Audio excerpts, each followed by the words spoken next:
This podcast is one in a series examining the lives of residents that live at PEP housing communities. Robert Atabato, 83 years old, lived in Unit 26 for 10 years before the fire burned his home to the ground that night. This is his story. On the evening of October 8th, 2017, Robert was enjoying the weather at his mobile home at Journey's End Mobile Home Park. Well, around 11 o'clock, I stepped outside the mobile home unit and I felt a warm breeze. It was like a tropical breeze that I hadn't experienced.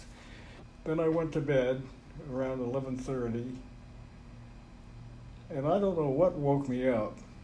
And I opened the door to see what was going on, and I saw it looked like a brush fire along the edge of the park. And I was in my underwear, and I thought, gee, what is this fire is going to be an issue here. After Robert identifies that the fire is burning near his home, he has to decide what to do next. There wasn't anyone there to help him. Faced with what he should take, remember he's in his underwear and he doesn't have his hearing aids in, he opted to get his car working and leave the park. And while I was putting the battery in, a couple of a police car came by the unit and saw me, and they stopped and got out. And they said something to me, and I couldn't hear what they were saying, and I ignored them. You know, I just kind of like shook my head. Because you didn't have your hearing aids in. I didn't have hearing aids. I didn't know what was being said.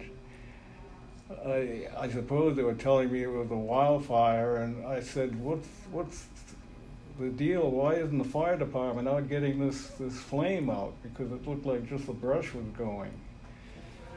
And he didn't wait for me to respond. He just grabbed me and threw me into the back of the police car. He begins to get upset, feeling he's trapped and can't get out. And finally, they got me to a bus that was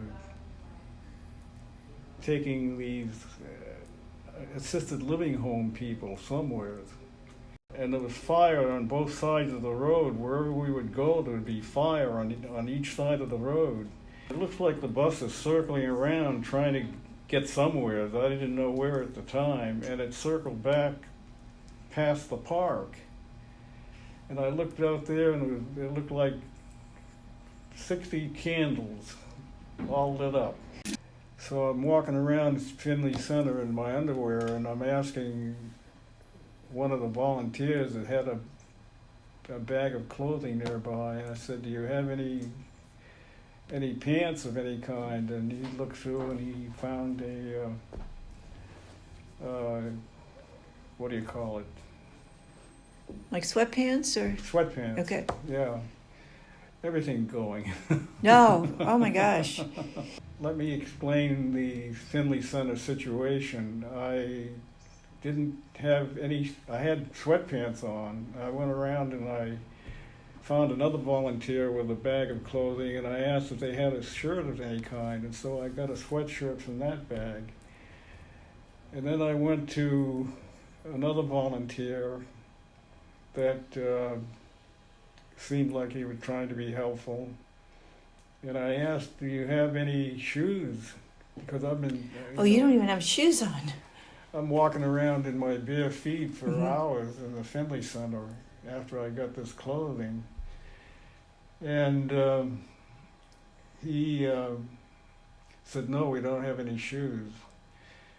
But what he did was he sat down and he took off his shoes and his socks, and he gave me his socks.